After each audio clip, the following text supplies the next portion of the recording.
ఇదేడు బాబు గారు పాత పేపర్లు తోకానికి వేసుకునే వాళ్ళ కట్టంతా ముందెట్టుకోకున్నారు. మరేం లేదురా, నెల రోజుల పాటు నేను దేశంలో లేను కదా. నేను లేనప్పుడు మరి దేశంలో ఏం జరిగిందో తెలుసుకోవాలిగా. మొగుడు కావలెను, మొగుడు కావాలనని ఎవరో పిల్ల పేపర్లో ప్రకటన ఇచ్చిందిరా. మరి బరిదగించే రకలాగా ఉంది. లేకపోతే మూడు కావాలని పేపర్లో అడ్వర్టైజ్మెంట్ ఇస్తుందా? దీన్ని కాదురా, దీన్ని కన్నా గాడిదున్నాడే వాడికి పెట్టాలి గడ్డి. గాడిద గుర్రం అనేకండి బాబు. ఏ తిడితే అవి బాధపడిపోతాయంటావా? నిజమేలే, ఇలాంటి పిల్లని కన్నవాడు వాటికంటే దరిద్రుడై ఉండాలి. ఆడపిల్ల పెళ్లి చేయలేని చవట, దద్దమ్మ, సన్నాసి. బాబు మీకు దండం పెడతాను, తిట్టకండి తిట్టకండి. తిట్టడం కాదు, ఈ చీంబోతు వెదవని 10 మంది చేత చీకొట్టించినా తప్పులేదు. ఇంతకీ ఎవరి పిల్ల? సీత ఎంఏ. సీత ఎంఏ కొంపదీసి మన అమ్మాయి కాదు కదా? ఖచ్చితంగా మీ అమ్మాయినండి. అందుకే కదండి ఆ పిల్ల తండ్రిని నోటుకొచ్చినట్టు బూతులు తిట్టొద్దని బతిమాలకున్నది. ఇప్పుడు మీరే కదా దరిద్రుడు, చండాలుడు. ఇంకోటి ఏంటండి, భలే తమాషాగా ఉంది అదే. నీకు తమాషాగానే ఉంటుందిరా. అమ్మాయి చేసిన పరువు తక్కువ పనికి నా గుండె మండుకుపోతుంటాను. అమ్మాయి సీత, సీత ఏమైందా? నీ కారణంగా నా పరువు బజార్న పడిందే. ఏమిటే ఈ ముదరష్టం అడ్వర్టైజ్మెంట్?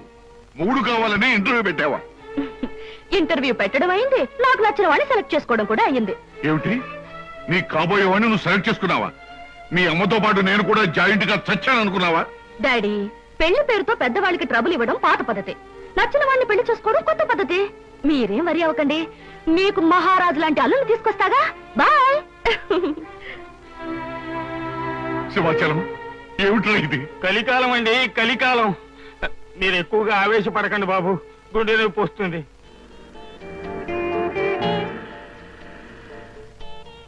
బ్యూటిఫుల్. ఏమిటి? అదే మీ ఇల్లు. జోక్ చేయకండి, మీ ఇంటితో కంపేర్ చేస్తే ఇది అవుట్ హౌస్ లా అనిపిస్తుంది. దాన్నే ఉంది సీత, మనం హౌస్లు చూసి ప్రేమించుకునే వాళ్ళం కాదుగా, హార్ట్లు చూసి ప్రేమించుకునే వాళ్ళం.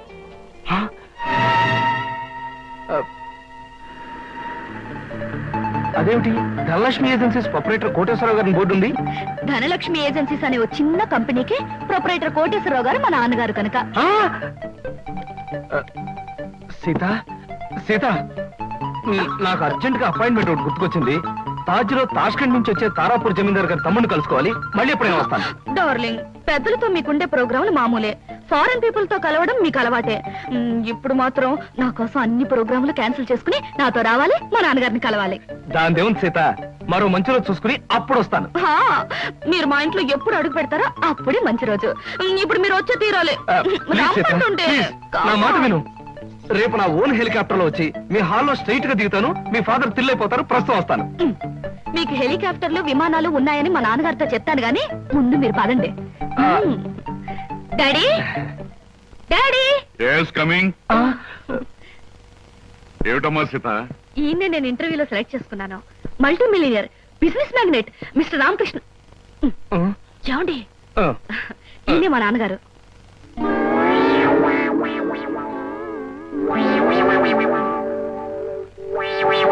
నాకు తెలుసమ్మా.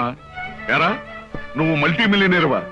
రాస్కెల్, ప్రపంచమంతా విమానాల్లో తిరిగే బిజినెస్ మ్యాగ్నెట్ రా? అబ్బే లేదండి, స్కూటర్ మీద రోడ్లన్నీ తిరిగే మీ కంపెనీ సేల్స్ మెన్. కృష్ణ, ఏమిటో అనేది? వాడనేది కాదమ్మా, నేను చెప్పేది విను. వీడు మన ఆఫీస్ లో పనిచేసే బైరాగి వేధవ. అబద్ధాల ఆఫీసులోనే కాక ఆడపిల్లల దగ్గర కూడా చెప్పే పరమ రోగని ఇప్పుడే తెలిసింది. అడ్డమైన కోతలతో నిన్ను మాయ చేసి వల్ల వేసుకున్నాడు. నిప్పుకోడి వేధవ. మా డాడీ చెప్పేదంతా నిజమా? చెప్పరా, చెప్పు. చెప్పమంటే కాదమ్మా, ఇలాంటి చొప్పదంటే వేధవని చెప్పుచ్చుకుంటా పర్వాలేదు, కానీ ఇప్పుడు చెప్పు తీయడం కష్టం కనుక చేతోనే కొడతాను. ఏమిటాడి, నా సెలక్షన్ చూసి ఆశ్చర్యపోతున్నావా? ఇత నాకు తెలుసమ్మా. ఏమిటి, మీకు తెలుసా? అదేమిటండి, మా డాడీ మీకు తెలుసా నాతో ఎందుకు చెప్పలేదు? ఆయన ఎలా తెలుసు? తెలుసు. ఎలా తెలుసు? తెలుసు. ఎలా తెలుసు? ఎన్నోసార్లు ఇతను నేను ఫ్లైట్ లో కలిశానమ్మా.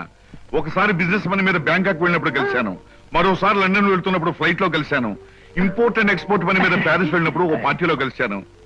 ఎంతో మందితో కలిసే బిజినెస్ మ్యాగ్నెట్ అమ్మా ఇతను. మరి ఇప్పుడు నేను గుర్తున్నానో లేదో.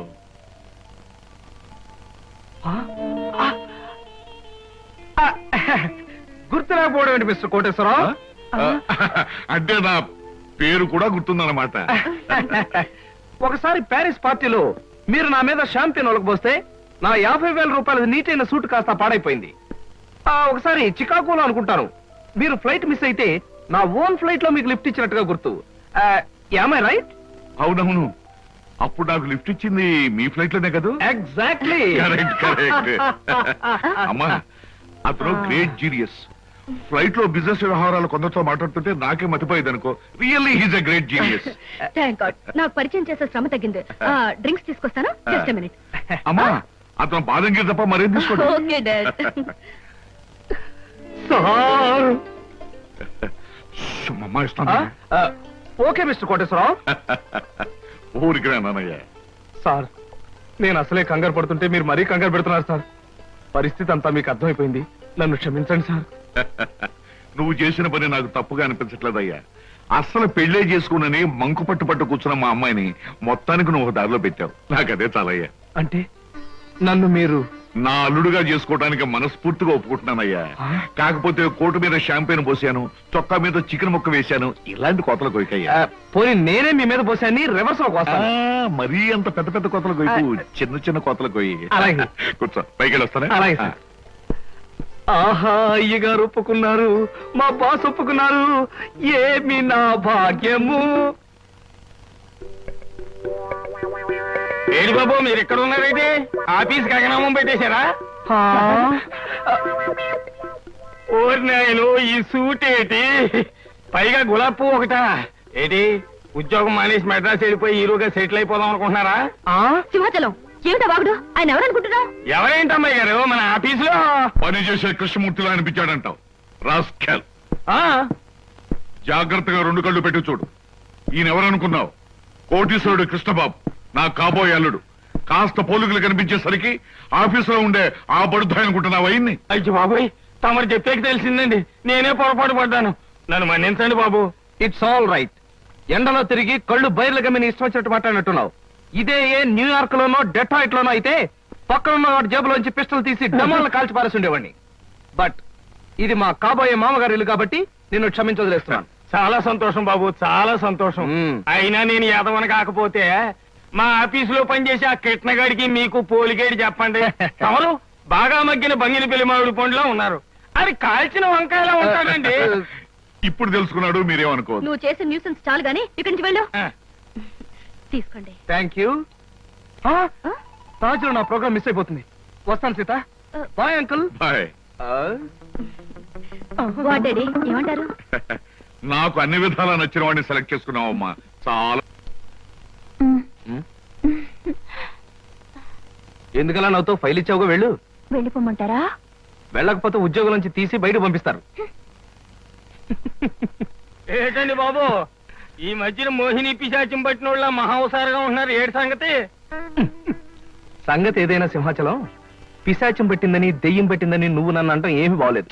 మరేం లేదు బాబు, ఆ మధ్యన పిశాచం పట్టిన మా బావమరిది మేనలుడు ఒకడు 3 రోజులు మీలాగే చాలా హుషారుగా ఉండి 4వ రోజున నడి రోడ్డు మీదే ఢమాల్ నెత్తురు కక్కుకుని పోయాడు బాబు. అందుకని అరే అమ్మాయి గారు వచ్చారే. మై గాడ్, సీత ఇక్కడికి వస్తుందా? Good morning madam. Good morning అమ్మాయి గారు. Good morning madam. Good morning. Good morning madam. Good morning.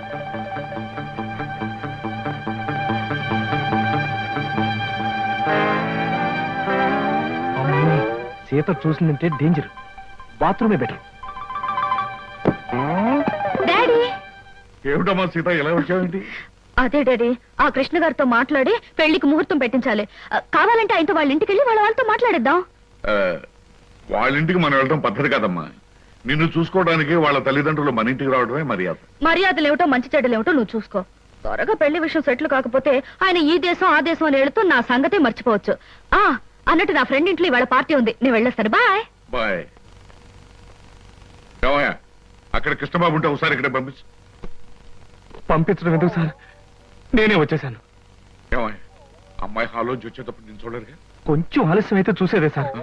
ముందు బల్ల కింద దాక్కున్నాను, ఆ తర్వాత బాత్రూమ్ కి ట్రాన్స్ఫర్ అయిపోయాను. సార్ శుభం. శుభంగా సార్, ఇంకా ఈ దాగుడు మొత్తం నా వల్ల కాదు. సీతతో నిజం చెప్పేస్తాను సార్. Non sense. ఇప్పుడు నువ్వు నిజం చెప్పావంటే సీత తక్షణం తుపాకీ పట్టుకుని నేను షూట్ చేయగలను. మరి ఎలాగ సార్? పోనీ నేను ఏదైనా దొంగతనం చేసి జైలుకు వెళ్తూ నిజం చెప్పేస్తాను, అప్పుడు నన్ను షూట్ చేయదు, ఎందుకంటే నా చుట్టూ పోలీసులు ఉంటారు కాబట్టి. ఫుల్లాగా మాట్లాడకయ్యా, సీతకు నిజం చెప్పకుండానే నీ పెళ్లి జరిగిపోద్ది. అప్పుడు పెళ్లి కూడా గెటప్లో నన్ను షూట్ చేసి పారేస్తుంది, పల్లకి కూరేగాల్సిన పాడే కూరేగుతాను.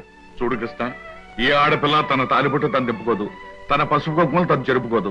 పైగా జరిగిందంతా నీ మంచిగానే నేను చెప్తాను. మీకేం సార్, మీరు అలాగే చెప్తారు. రేపు ఆ తర్వాత ముందు మీ వాళ్ళని ఒకసారి మా ఇంటికి తీసుకురా. పైగా మా స్టేటస్ కు తగ్గట్టుగా నడుచుకోమని చెప్పు. అలాగే సార్, అలాగే. కానీ నాకేదైనా కష్టం వస్తే మీరే కాపాడాలి. ఇద్దరం కలిసి బయటపోదామయ్యా. సరే.